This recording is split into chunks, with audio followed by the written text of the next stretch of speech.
Азыр биз логарифмалык теңдемелерди чыгаруунун дагы бир эки жолуна токтоло кетели.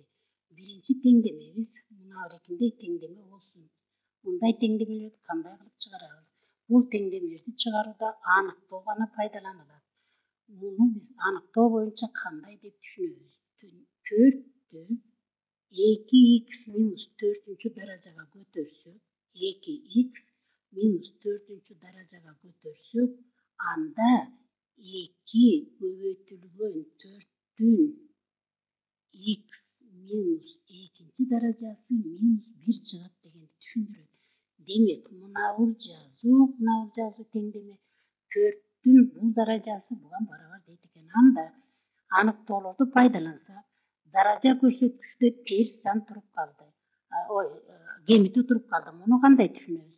4-түн 2x даражасын 4-түн 4-чү даражасына бөлсөк, барабар буягын сол оң жагынан өзүн эле жазалы. 4x бул жерде дагы даражада эмне болуп калды? Өзүңөр көрүп турасыңар. Кемитүү болуп калды. 4-түн x даражасын анда 4-түн 2-чи даражасына бөлүш керек болуп калды. 4-түн x даражасын 4-түн 2-чи даражасына бөлүш керек экен дагы минус 1.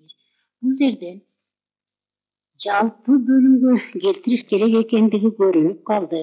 Жалпы бөлүмгө келтириш үчүн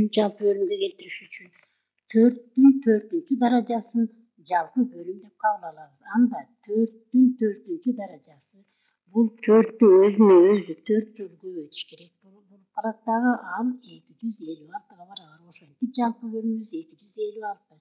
Анда 256-ны 256-га бөлсөк 1ден тиет. 256-ны бул жерде 16 бар. 16-га бөлсөк 16-дан тиет. 16-дан бул жерге болсо 256-нын өзүнөн тиет экен. Ошентип анда 1-ди 4-түн 2x даражасына көбөйтсөк 4-түн 2x даражасы болот. Барабар 16-ны 2-ге көбөйтөбүз. Бул 32 болот дагы көбөйтүлгөн 4-түн x даражасы болот. Минус 256 минус 256. Ошентип мунун оң жакта тургандарын баарын барабардыктын сол жагына алып өтүп кетели. 2x. Бул жерде 32-нин алдындагы белги плюс болгондуктан белги жок плюс деп түшүнөбүз. Барабардыктын сол жагына минус болуп өтөт.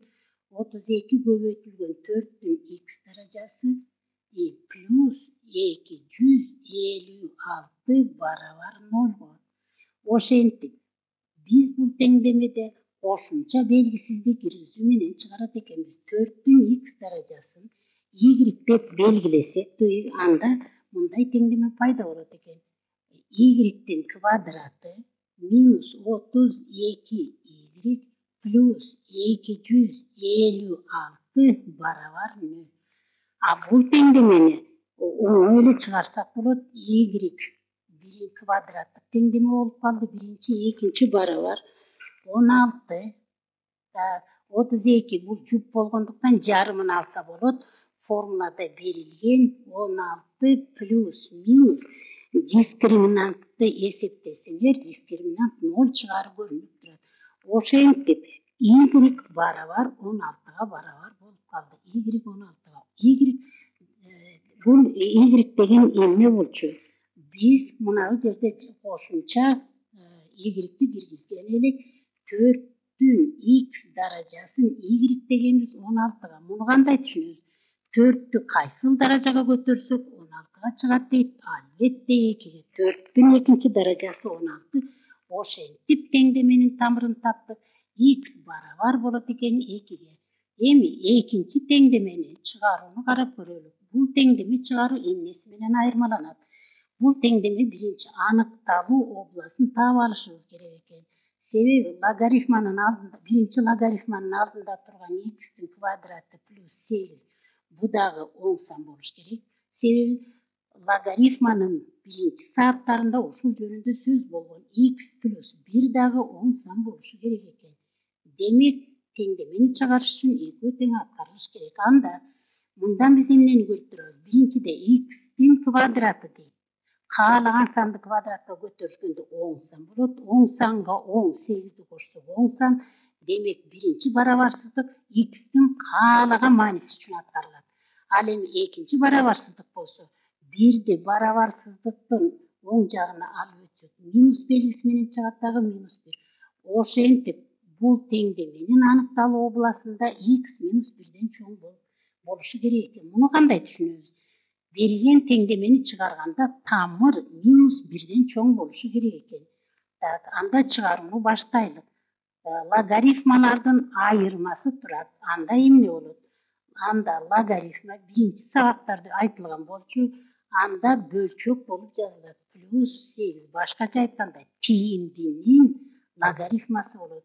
Тийиндинин логарифмасы логарифмалардын айырмасына барабар болчу. Ошол эле биринчи сабатта формулада мына өтүл 3-2ге даража болуп жазылаары көрсөтүлгөн. Анда логарифма негизи 5 боюнча, бул логарифманда негизи 5, бул логарифманда негизи 5 боюнча 2-нин 3-чү даражасы болуп калды.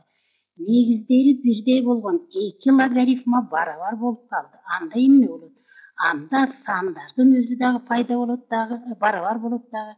X'тин квадраты +8 бөлүнгөн x +1 барабар 2'нин 3-чү даражасына болот, же болбосо 2'нин 3-чү даражасы бул 8.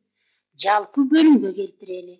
Жалпы бөлүмгө келтирсек, жалпы бөлүмү x +1 болот дагы, буга x +1ден тиет. Анда x квадрат +8 барабар 8x +8. Себеби 8'ди x'ке, 8'ди 1'ге көбөйтөбүз. Анда бардыгын тең сол жака алып өтөлү. X'тин квадраты минус биринчи 8x'ти сол жака алып өтсөк минус болуп калат дагы, ошону биринчи жазалы. Ал эми +8'ди сол жака алып өтсөк -8 болуп, 8 менен жоюшуп кетет экен дагы, барабар 0 калат. Анда x кашаныз экөөндө тең, x бар болуптан кашаныз сыртына чыгат, x -8 барабар 0го. Эмне болуп калды? Көбөйтүүндү 0ге барабар болуп калды. Себеби могул жерде көбөйтүү турат. Биринчи көбөйүүчү, экинчи көбөйүүчү, 2 көбөйтүн 2, экөөнү көбөйткөндө көбөйтүүндү 0 болуш керек экен. А көбөйтүүндө качан 0 болот? Көбөйүүчүлөрдүн жок дегенде бирөө 0ге барабар болсо, же биринчи көбөйүүчү 0 болуш керек, мынакей x болду, 0 болду, же болбосо экинчи мынабеки x -8 0 болуш керек экен. А ошентип x'тин экинчи маанисин тапмай болдук. 8'ди барабардыктын оң жагына бөлүп өтсөк +8 болот. Ошентип 2 тамыр чыкты. Биринчи тамыры x 0 болду дагы, экинчи тамыры 8 болду. Эми теңдемени чыгараардан мурда аныкталуу областына кайрылган болчубуз. Мына жерде аныкталуу областы турат.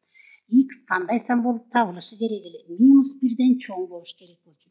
Биз тапкан 2 тамыр тең -1ден чоң болуп калды. Демек экөө тең теңдемени канагаттандырат.